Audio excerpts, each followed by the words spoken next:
Pessoal, falar os 3 erros mais comuns que eu vejo no meu dia a dia de pacientes que têm enxaqueca, né? E eu vou explicar para você realmente, se você tem enxaqueca, você entender a lógica da doença, o que é que você tem que fazer, o que é que você tem que evitar. Até porque, como a gente lida no dia a dia, pacientes que às vezes têm tumor cerebral, tem problema na coluna, tem enxaqueca, né? E voltam aqui com isso, tem essas doenças associadas. Eu repito e falo com todo paciente, os comportamentos da gente ser humano é muito parecido. Independente da condição econômica, independente da escolaridade, a gente repete esse comportamento.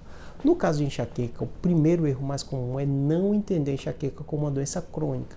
Então, às vezes, a pessoa age como enxaqueca fosse uma coisa que acontece e depois fosse sumir, fosse embora e nunca mais você fosse ter. Se você entende que a enxaqueca é por uma série de fatores genéticos seus, associada a comportamental, que vão ser doenças que elas vão se repetir. As crises, elas às vezes vão estar melhor, vão estar pior, tem a ver com o seu ambiente, o grau de estresse seu sono, sua alimentação, sua prática de atividade física. Se você entende que uma vez que você tem enxaqueca, como eu tenho enxaqueca, eu já falei para vocês, eu tenho desde a adolescência, mas é muito raro eu ter crise, né? Mas de vez em quando vai ter. E aí você entende qual é o seu gatilho, e você entende que é uma coisa crônica, você consegue controlar melhor. Meu gatilho é o quê? Não dormir bem. Meu gatilho tem também a questão alimentar. Então, se eu controlo esses fatores, eu sei que eu vou ficar bem. Se você entende que uma vez que você tem um diagnóstico de enxaqueca, vai ser para o resto da sua vida, na maioria das vezes, você vai cuidar dela melhor, né? Segundo aspecto, o paciente não entende muitas vezes a questão do uso do remédio, às vezes para de forma equivocada a medicação. Em primeiro lugar, qualquer medicação, ela tem os seus riscos e tem os seus benefícios. Por isso você tem que conversar com o seu médico. Funcionou para mim, não funcionou. E às vezes para a gente, médico, é difícil de encontrar um remédio para algumas pessoas. A grande maioria das pessoas, você vai dar uma medicação simples, ela vai ser bem tratada, vai ficar sem crise, vai usar por um tempo, geralmente alguns meses, 3, 6 meses, ficou sem crise ou reduziu muito, a gente retira o remédio. Ah, Júlio, mas você disse que é crônica? Sim, às vezes lá na frente ela vai voltar a ter e você já vai saber qual remédio funciona bem para aquele paciente. Então é esporádico, tem paciente que fica anos sem ter crise, depois volta a ter crise porque alguma coisa regulou na vida. Então, você entender isso, por isso que esse é o erro mais comum, porque às vezes o paciente usa 15 dias, um mês, não funcionou para mim. Não, converse com o seu médico, vê se troca.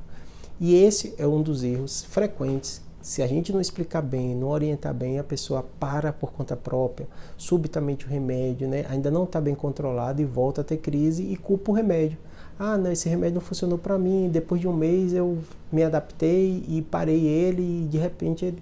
E às vezes você não fez o tratamento adequado, não fez com dose correta, não conversou com o seu médico e aí foi um equívoco grande e às vezes você entende que o remédio não funcionou para você, quando na verdade foi o jeito que você tratou, que você interrompeu, que acabou prejudicando. Então esse é o segundo erro muito, muito comum. Terceiro erro muito comum do paciente, ele não entender que existem formas e tipos de tratamento diferentes. Tem remédio que você toma para quando a dor vem, tem remédio que você toma para evitar com que aquela dor venha, são os remédios profiláticos. E às vezes o paciente chega para a gente e diz assim, não, eu uso remédio. Usa remédio qual? Tal remédio. E quando vai ver é um remédio só sintomático. E ele está usando aquele remédio sintomático como se fosse para evitar ter dor de cabeça, de forma errada. Esses remédios sintomáticos, a gente pode citar paracetamol, em especial, né? Os anti-inflamatórios podem te prejudicar se você faz uso crônico. Então tem paciente que fala, uso todo dia. Está errado, não pode. Tem que associar um profilático para evitar você ter tanta crise de dor. Ah, Júlio, mas mesmo tomando profilático, às vezes eu tomo. Aí seu médico vai te orientar como você vai tomar, qual vai ser a frequência, qual você vai usar. Porque ele vai ficar preocupado de você usar todo dia, criar uma dependência pelo aquele analgésico. E além disso, ter efeitos nos outros órgãos, fígados e outros.